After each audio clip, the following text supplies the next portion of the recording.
прекрасно, выражительная Зебонисо Нурова.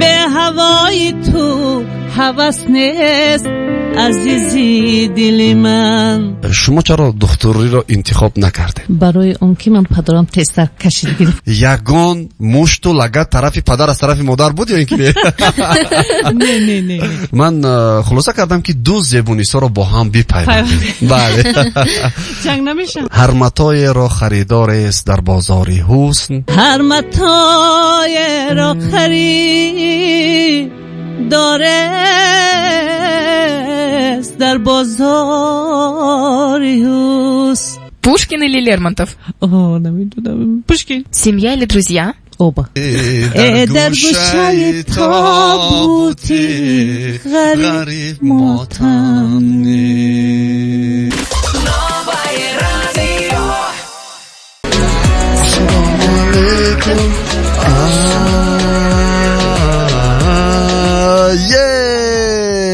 Ну что ж, дорогие друзья, вот и начинается толк-шоу «Салам алейкум». С вами, как всегда, Кандель Таиров. Парвина Мирзоева. И наш прекрасный гость, который сегодня к нам пришел, это прекрасно выражительная Зебонисо Нурова. Нурова, бале. Хушамадед мегем, апа азиз. Поздравляем вас! Спасибо, что пришли к нам. Чего шумо, апа? تشکر. настроение چخیر؟ خیلی خوبم. تعبالیده است. بله.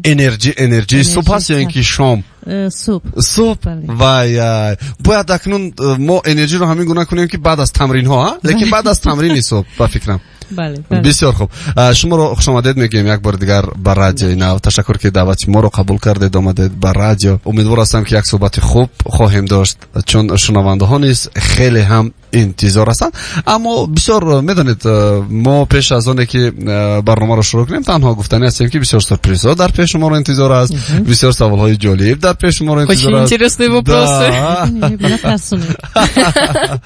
Нет, не переживайте. На самом деле все наши гости всегда говорят то, что мы приходим и не знаем, что делать. Это что-то как-то страшно. Но на самом деле потом уже под конец все наши гости говорят то, что так было весело и интересно. Поэтому надеемся, то, что сегодня тоже пройдет такой же интересный и веселый эфир вместе с вами. بله من هم به این چیز باور دارم البته و خب پای زبونی صحبت سراول کمی هم باشد میگذاریم با قسمت انا همون زمان جوانی زمان دانشجویی زمانی که بسیار هم فقط در هر یک وقت و لحظه هایی که چشم رو میپوشی و یک چیزی میخوای به خاطر بیاری اینم خاطره همون کودکی و جوانی به خاطر میرسد. شما سراول بیت برای من بگوید که از زمانی بسیار هم کودکی وقتی که انامین چشم رو میپوشید بسیارتر چی به پیش نظرتون میآید؟ لحظه کودکی این چی است؟ البته که میخوای از کار گریزی بازی کنی کار نفرمان همین چی است؟ خوب باشی دیگه. پدر میخواست یا اینکه مادر میخواست که شما سراینده شوید؟ البته که پدرم میخواستم. چقدر میخواستن که من صنعتکار باشم روی صحنه باشم. خودشون که آدم زنده دل بودن هرچندی که با موسیقی نیو با آواز به موسیقی با آوازخوانی که میکردن پس گفتن که بیا دخترم تو شو آوازخوان که من از تو فخر کنم. یعنی همون خواهشه که در خودشون بود همون آرزویی که در خودشون بود میخواستن که در شما ببینند و بازم بگیم که طبعشون بولیده تر بگردن. خب مادر یعنی میخواستند که دکتر شاید مادر چی کاره بودن؟ مادرم اول دکتر بودن بعد اون وقت چی میگن در روسی زویدوشی صدیق امیخی زویدوشی کارمند بخچه کودکان. بله بعد تمام بعد با سودا تجارت مشغول شدم. بعد پدرم بودن معلم زبان ادبیات درس میدادن. پس در این میان باز هم کم کم با آوازخوانی سرود موسیقی ها چی میکردن همکاری سرکار داشتن. یعنی از این برمیاد که اویله از شما در اویله بگیم هم زیایی به دنیا آمدید و هم آموزگار بودند و در برابر این پدر شما مثلا اسباب‌های موسیقی کدام اسباب‌های موسیقی در کودکی در خانه شما بود؟ در خانه ما دویره بود. دویره واقعا هم اسبابی است که فکر میکنم در بسیار از خاندان تاجیک نشین و اونجایی که مثلا تاجیک هست اونجا دایره هست و میگن که توی به دایره نمیشه. Конечно. بله. خب برای شما аз замоне ки масалан пешниҳод мешуд барои шумо ки бояд сароянда шавед ва каси дигар мегуфт ки бояд духтур шавед, интихоб масалан ба ҳар ҳол дар охир ба дасти шумо буд. шумо чаро духтуриро интихоб накардед? برای اون که من پدرم تستر کشید گرفت گفت که باید تو شوی صنعتکار به همون خاطر شدم میخواستم که روی صحنه برایم ما بعد به همین رفتم. با همین دیگر طرف صحنه طرف تدود، یعنی بگویم در عموم در رقابت پدر غالب اومدن да? А сами вы мечтали вот стать певицей, думали о том, чтобы пойти вот по этой карьере? не من بعد از که پدرم رو پیشنهاد کردن که باید تو صنعتکار، بعد دل من الهام پیدا شد و ذوق صحنه بعد پیدا شد، بعد خیریت که شدم این کارم. Конечно, спасибо. خیریت که شد. خیریت که شد. А с детства о чем вы мечтали? در برابر بله درست میگه که پروین از کودکی خودتون چی آرزو داشتید؟ از کودکی باور کن در کودکی هر چیز آرزو میکنی اما نمیدونی کدومش. میخواستم که معلم شوم، پرمادر دست داشته باشم، میخواستم این چیز فکر بود. دیگر هرچند به آرزوی خودم هم نرسیدم، به آرزوی مادرم نرسیدم، اما پدرم به آرزوی خودش رسید که دخترش صنعتکار شد. بهترین. البته هر یک پدر و مادر میخواهد که مثلا فرزندشان در آن ساحه‌ای که خودشان یعنی میخواهند و تربیت میکنند موفق شود، بسیار هم خرسند و خوشحال میشوند. لیکن من هم گفتی اونقدر کنجکاو نیستم، اما میخواستم یک چیز رو فهمم که بعد وقتی که شما انتخاب کردید قسمت سرود و موسیقی را، آیا یگان مشت و لگد طرف پدر از طرف مادر بود یا اینکه نه نبودن؟ نه نبودن. مادر هم روزی شدن. بله. سرودی که عین زمان برای ما پیشنهاد می شود چگونه سرود است؟ کدام سرود است؟ نواس یا اینکه از نواس اینجا آوردم از سرودای نو راحت کنم. بسیار خوب از اون جمله شما اکسکلوزیو سلامت باشه. تشکر میگیم برای این تحفه و بیت سراول درباره همین سرود صحبت کنیم که یعنی از کجا پیدا شد؟ این آهنگ جهانی اندیشه است. برادری عزیز با من پیشنهاد کردن یک آهنگ، بعد از همین آهنگ ما شعر پیدا کردیم. شعر باشد از دولت سفر است. بسیار خوب. با همین دو جمله خوندنم هم آهنگ پیدا شد و هم شعر تیار شد و حالا اینو من میتونم که 4 مصرع اینو من زنده خونم و بعدا البته بله چرا نه، ما انتظار هستیم، تنها انتظار، همه شنونده انتظار است که صدای انا همون فارم زبونیسا از موج 95.5 FM صدا بدهد. 100 نفس به تو نفس نیست عزیزی دلی من، به هوای تو هوس نیست عزیزی دلی من، به هوای تو هوس نیست عزیزی دل من. بال ابرو کشا مرهم و هم بالم شو، بال ابرو کشا مرهم و هم بالم شو. مرغی قفس مرغی دل مرغی قفس نیست عزیزی دل من، مرغ دل مرغ قفس نیست عزیزی دل من. نه صدایتون خسته نباشد خانی طیرف.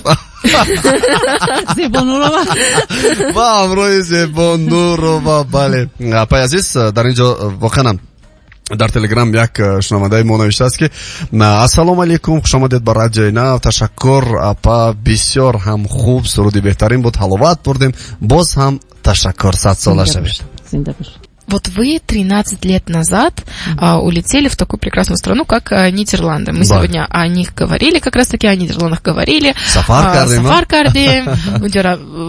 Все мы там увидели, посмотрели. Да, вас забрали оттуда. از اونجا گرفته آورده. ما گفتیم به خانه اپای زبونیسا مهمونی میرویم و بعدا اپای زبونیسا بعد از یک ساعت به نزدیمون میره. Да, вот мы посмотрели там красивые места. Мне бы очень хотелось узнать, почему вы улетели туда и почему так долго вас не было. Посмотрите. واقعا Прости.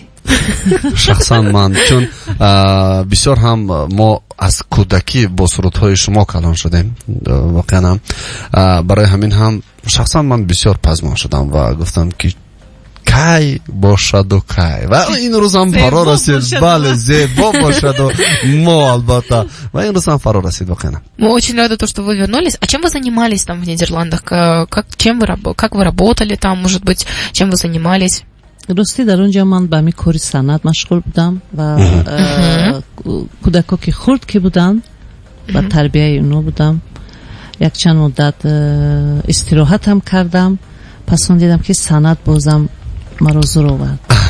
Вот видите, дорогие друзья, то, что Зеба Несонурова не только у нас прекрасный просто исполнитель, но еще и отличная мама, прекрасная мама, поэтому, ребята, на самом деле это прекрасно, когда человек совмещает и семью, и карьеру вместе, это просто прекрасно. در دوام 13 سال شما در برابر اونه که گفتید ما به تربیت فرزندان مشغول بودیم، در برابر اونه که شما گفتید که ما با کارهای صنعت مشغول بودیم، اما چرا فقط نمیدونم در خانه برای خودتان میخواندید یا اینکه چگونه بود که چرا یگان مرتبه در بین حتی یک سرود هم پیشنهاد نشد؟ بسیار هم خاموشی طولانی. راستی گپ در خونه میخوندم برای که مرغ دل و این وقتی صنعتکار در خون جو هست نمیتونست تسکی و شود آرام بشینی. یک مدتی بود که من خاموش بودم، ندانستم، خودم هم نمیدونم از برای چی بود این خاموشی من، نه که این خاموشی من رو بازم علنگه گرفت و میدونید برای چی بود؟ برای آن بود مثلا به اندیشه من البته چون وقتی که ولقان در کوه وقتی که خاموش میستد و از آن شهادت نمیدید که داخل ولقان آرام است، نه و این ولقان لحظه میرسد و بسیار با یک علنگه به بیرون میبراید و این لحظه ها بود که 13 سال ولقان خاموش نبود. این آرامیش به خاطر آن بود که باز هم همون علنگه زیادتر و خوبتر و بهتر این هم باز هم همون بگوییم که پرقوتی شما رو نشون میداد که در 13 سال چون بسیاری بزرگان همین گونه کار رو میکنند.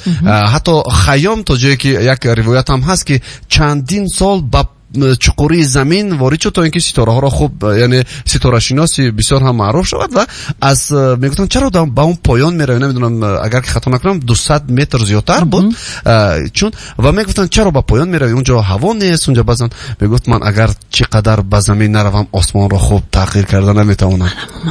بله انمون خیامی امروز شما هستید.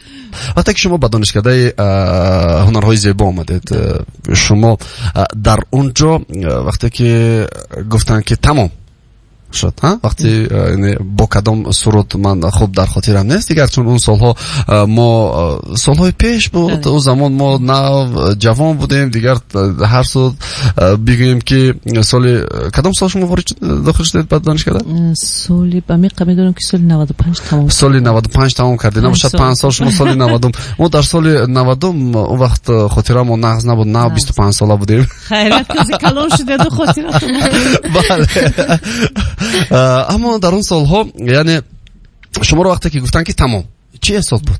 اینستروت تمام کردم. نه وقتی که اولین امتحانی رو که برای قبول سپردید گفتن تمام.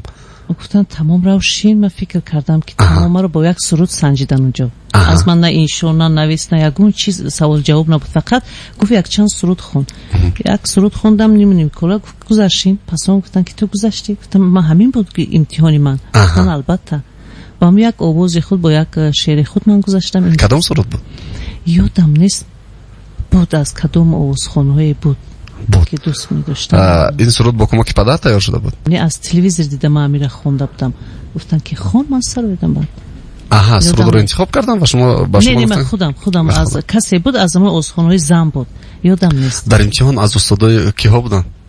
در امتحان بودن دیرکتوری پرورکتوری همون دانشکده بودن معلم ها بودن خب دیگر یاد ندارم فکرم سید قل بلال بود اونجا. استاد سید قل بلال استاد سید قل بلال بسیار هم سختگیر هستند در این ساحه در وقت قبول شاگردها و برای همین هم فکر نمیکنم که مثلا سیدقل بلالوف استاد این هیچ وقت خطا نمیکنند و این هم همون بود که با یک صدا و همون شیرینی، همون یعنی امیدی آرزوهایی که در دل این نمیدونم کودکی نمیدونم 18-19 ساله الکی احساس میشد با دل استاد سیدقل بلالوف و با همون خاطر گفتن که تمام قبول است. دیگر حجت به انشا و با نمیدونم با زبان انگلیسی باید شما حرف زنید و دیگر نبود. در اینستاگرام شما در سامانه در دام همین 13 سالی که نبودید کم فعال بودید و بعدا احساس قسمت آخری که اکنون نزدیک به همون الانگا اومد شما در سامانه نیست فعال شدید. بله تنها در اینستاگرام من میبینم که بسیار هم خوریش‌ها و خوراک‌های گوناگون شما پیشنهاد میکنید. آیا این از کی از این نمیدونم یا خیلی ما مردها هم میتوانیم ما مردها هم خوراک پخته میتوانیم. برای همین گفتم که شاید با کمک انا همون نفری که همیشه پاولی شما با کمک همون خوراک پخته میشه دیگه خودتون میپختید. خودتون میپختید. خوراکای بام مزه مرحمت مهمون شوی شما تماشا کنید. О, ну все, мы с Акой Кандилем придем. من خلاصه کردم که دو زبونیسا رو با هم بپیوندیم. بله. جنگ نمیشود. من باور دارم که جنگ نمیشود و حتی روح زبونیسا شاید که باز هم بالیده هم بگردد از این، چون 4 مصرع شعری است که من سر اول برای تمام شنونده ها قرائت میکنم و حتما بیت من در روی با تلفن شما روان کردم. شما باید تا امروز من شاهد واقعا شنونده ها واقعی این اصلی است، این به یگان تیاری به یگان آمادگی است. Да, я свидетель. Вот شاهد هست پروفسور پروین میرزاییوا که навакак من یعنی ارسال کردم با تلگرامی اپای زبونیسا. اینک بیت ما اول شعر رو میخونیم تا اینکه شعر رو برای شنونده ها معلوم کنیم و آهنگ. شعر رو قبول کردید شما؟ خوندید؟ و بیت یعنی همین گونه مصرع شعری است که صد بهار آخر شد و هر گل به فرق جا گرفت، لاله داغ دل ما زیب دستار نشد، هر متاع را خریدار است در بازار حسن، پیر شد زبون نیسا او را خریدار نشد. و اکنون این مصرع‌های شعری رو آهنگ میبندیم همراهی. البته ما کمک کردن نمیتونیم در آهنگ چون ما قدر، اما اینجا نوازنده هست. البته بیت ما کمی هم باشد. چگونه میشود؟ چگونه میشود؟ صد بهار آخر شد و هر گل به فرق جا گرفت، لاله داغ دلی ما زبی دستار نشد، هر متاع را خرید داره در بازار حسن، پیش رو زبونیسا او را خریدار نشد، هر متاع را خرید داره در بازار حسن، ای پیش رو زبونیسا او را خریدار نشد. من میخوام که پیرم شم خریدارم شم.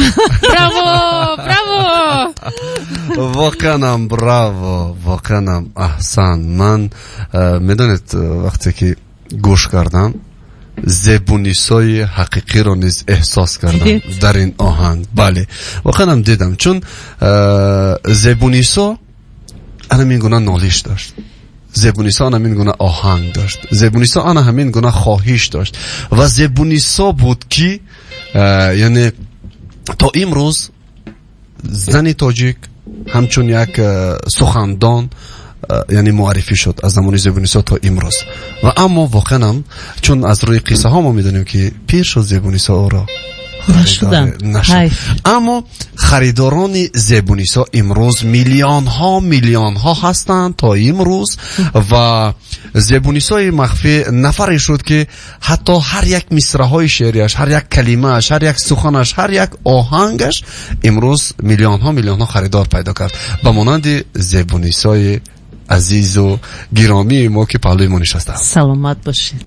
سبک شما، مکتب شما بسیار هم از روی آنه که صفر تاجیکی است. صفر یک مکتب تاجیکانه است، یک آهنگ موسیقی تاجیکانه در آهنگ‌های شما دیده می شود و پیروی، یعنی بگویم شاید خطا باشد به خاطر اینه که مانندی بگویم، شاید فکر میکنم درست باشد که با یعنی شادروان و مقدس نبی و بسیار هم نزدیکی دارد و فکر میکنم شما دوستی هم داشتید و همچنین با نگینه راوپو و چون بسیاری ها با فکرم میگویند این سخن را که بسیار مانند از صدای شما با نگینه راوپو و من میخواستم که از این جفا کمی هم باشد صحبت کنیم که آیا این مکتب چون همون مکتبی پدری زمانی کودکی بود یا اینکه مثلا کیها بودن باز پهلوی شما که در این مکتب شما باز هم موفق‌تر شدید، باز هم کمک کردن در این رویه دوستان و نزدیکان شما؟ بله بعد از دانشگاه اومدم. بعد از دانشگاه اومدم انسمبلی دریا. بله البته که اونجا بودم همه استادا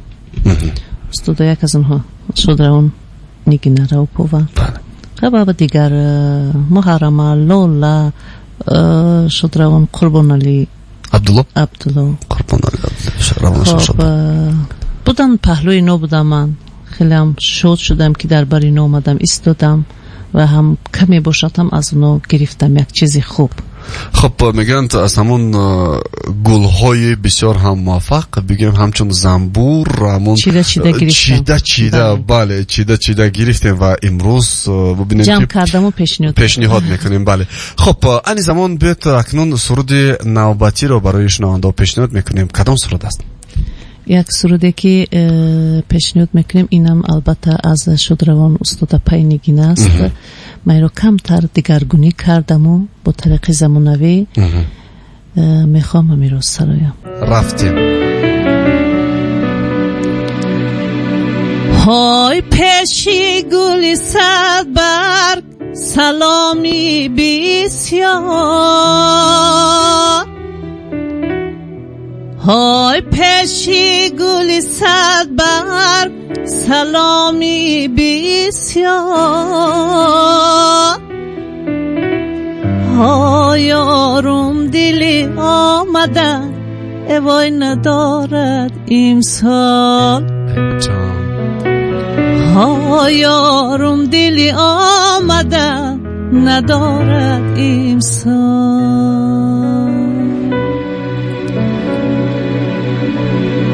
های من میدانم که قهر بر من کرده،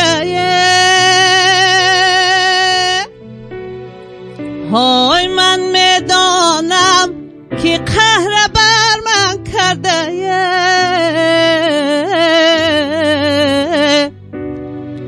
وای بر هر سری قهر کاش میگیم زار، وای بر هر سری قهر کاش میگیم زار، یارمه یارمه یارمه جان یارمه. سلامت باشه. Спасибо большое. البته که بگذار هیچ وقت اونها قهر نکنند و شما هیچ وقت گریه نکنید. فهمیدید که قهر کردم. برای همین هم میگم که کاش که قهر نکنید و یعنی اشک هم نریزید. На самом деле у нас всегда под конец эфира такое приятное настроение у всех происходит, и всегда хочется оставаться еще побольше, и такая, я всегда хочу, чтобы наши гости оставались подольше, такая, но время эфира подходит к концу, к сожалению. خب بیات من یک باز هم از قسمتی دیگر چیز یک سوال دیگر به خالی خودم قواز پیچ آماده کردیم. زبونیسا با فکرشون عین زمان رقابت امروزه در صنعت تاجیک چگونه است و از زمانهایی که مثلا شما نو آغاز کرده بودید سالهای 90 چه فرق دارد؟ از سالهای پیشین خیلی فرقیت زیاد داره.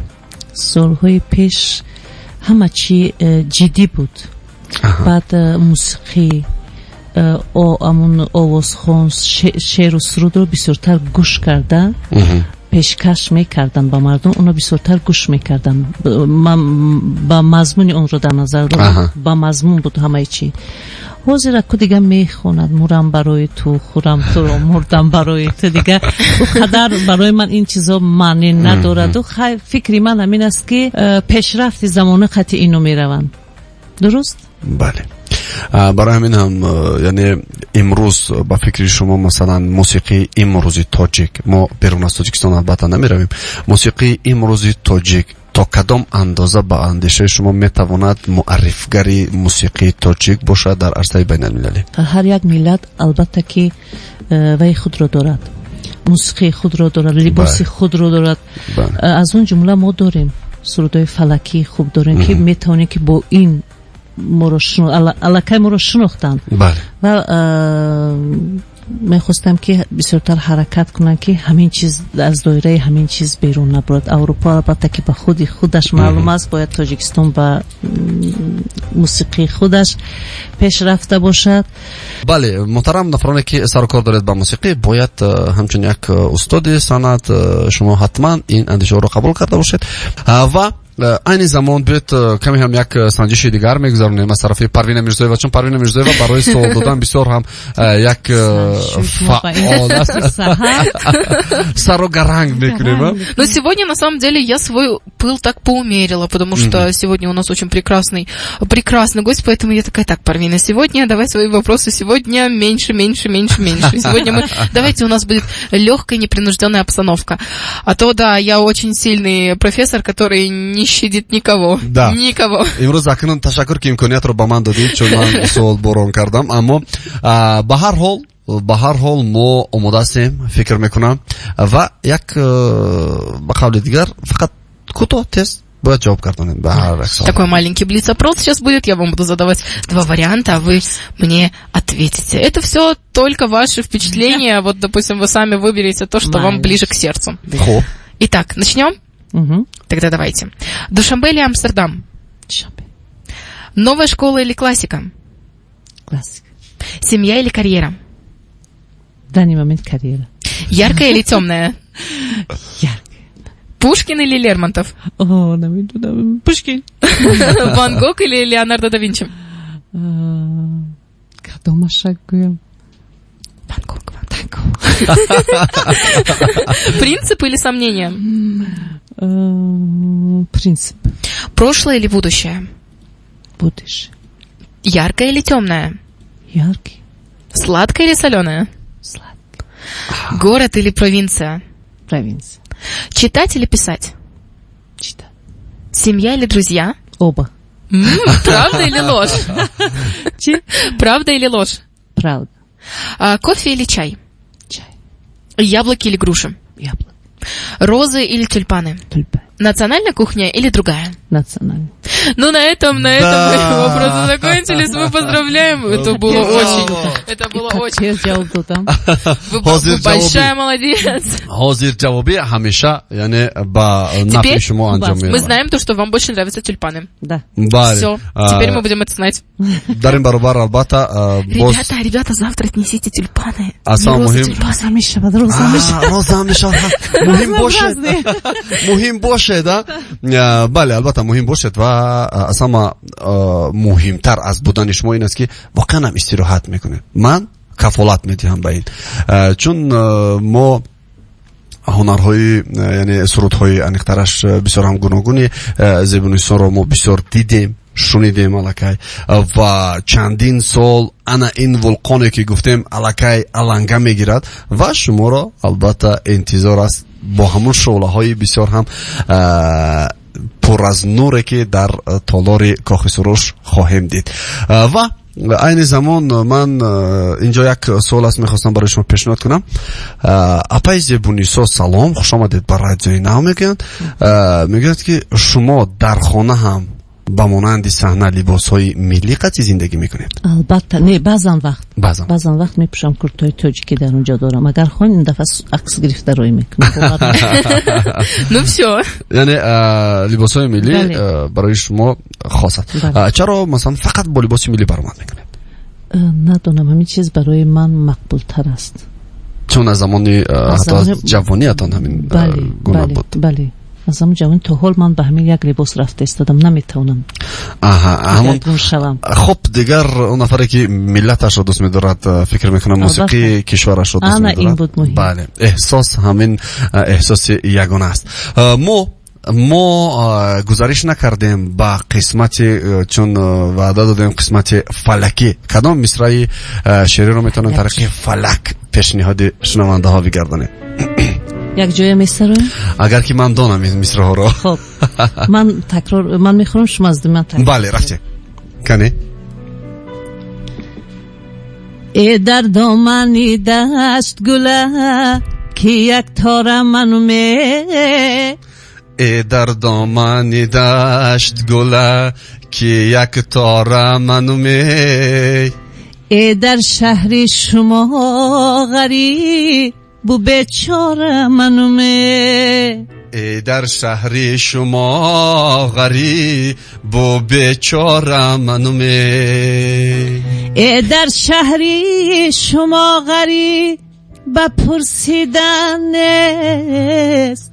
ای در شهر شما غریب بپرسیدن نیست. درست؟ ای در گوشه تابوتی غریب ماتم نیست. ای در گوشه تابوتی غریب ماتم نیست. براو.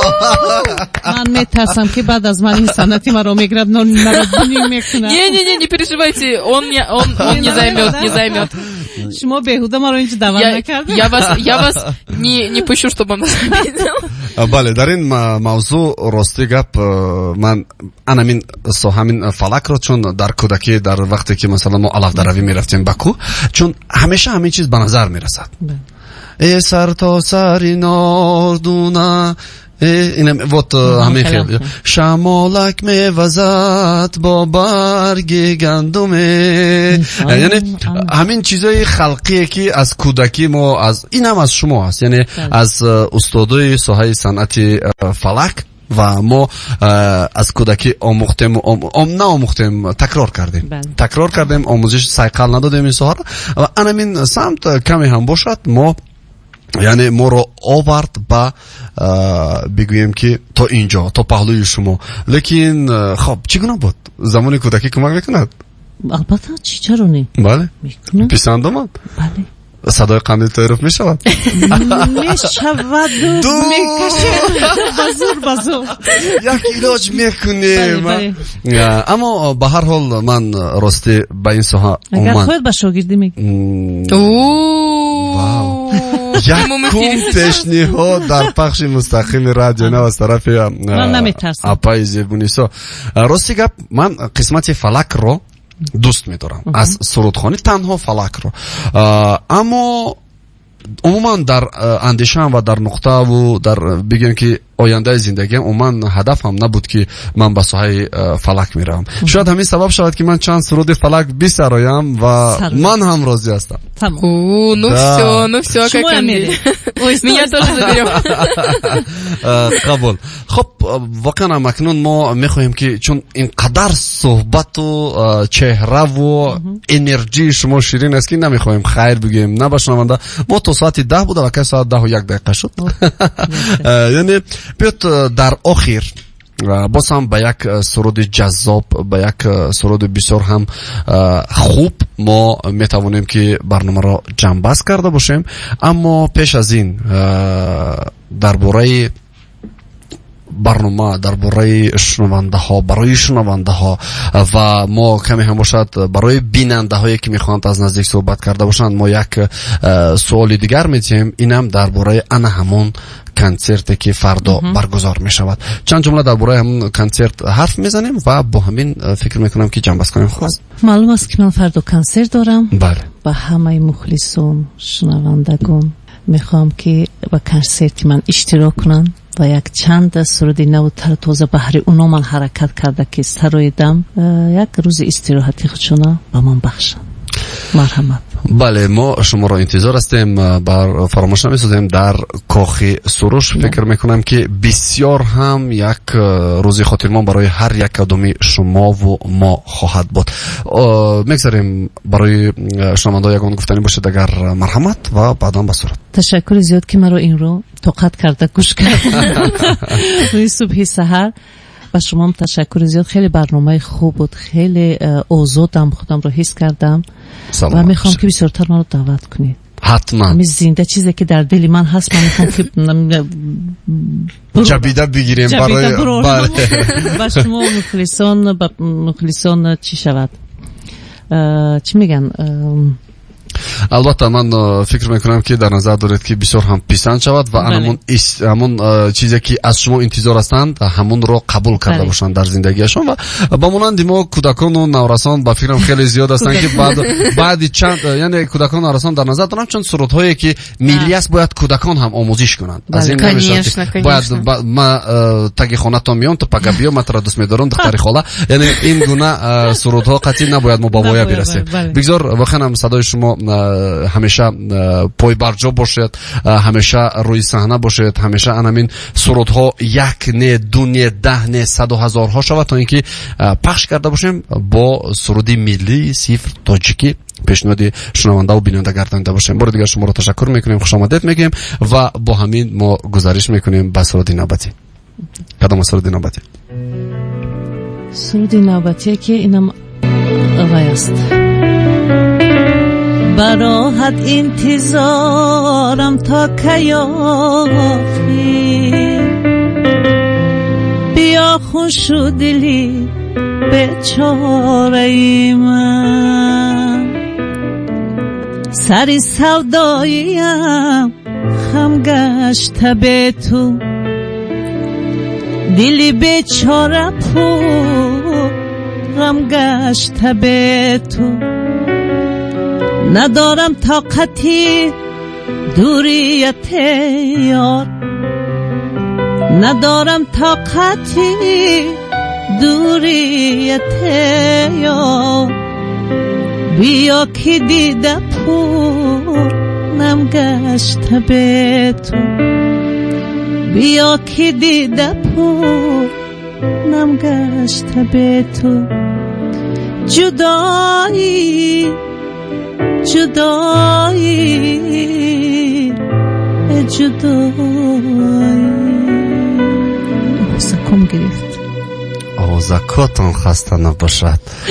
سلامت باشد. بگذار که همیشه آن همین گونه به خاطر مردم، به خاطر شنونده ها، به خاطر ملت تاجیک صدایتان خسته نگردد و اگر خسته هم گردد به خاطر ملت، به خاطر مردم خسته بگردد و آن همین امروز تلاشای شما بودن که آوازکاتان در این صبح بر وقتی ما خراب کردیم، عذر میخواهیم چون برای رادیو ما این صبح یک صبح بود که بلبل نمی رسید و بلبل رو پیدا کردیم در این صبح. تشکر میگیم به شما و با همین ما خیر خوش میکنیم. نفرانی که در راه هستید، راه سفید، آنهایی که در خانه هستید، استراحتی با فراغت و نفرانی که در کار هستید، برای کار و کامیابی نصیبتون باشد. خیر، ما اکنون این وظیفه‌ای که هر مرتبه ما در اول مهمان رو میدادیم، این مرتبه با همراهی پای عزیزمون در آخر میدیم. ما همین گونه شرط داریم مهمان که با ما اومد باید در یک جایی بگوید تالک شو سلام علیکم و با همین خیر خوش میکنیم. رفتیم 2 نه بایسا 2 1 0 تالک شو سلام علیکم. Новое радио.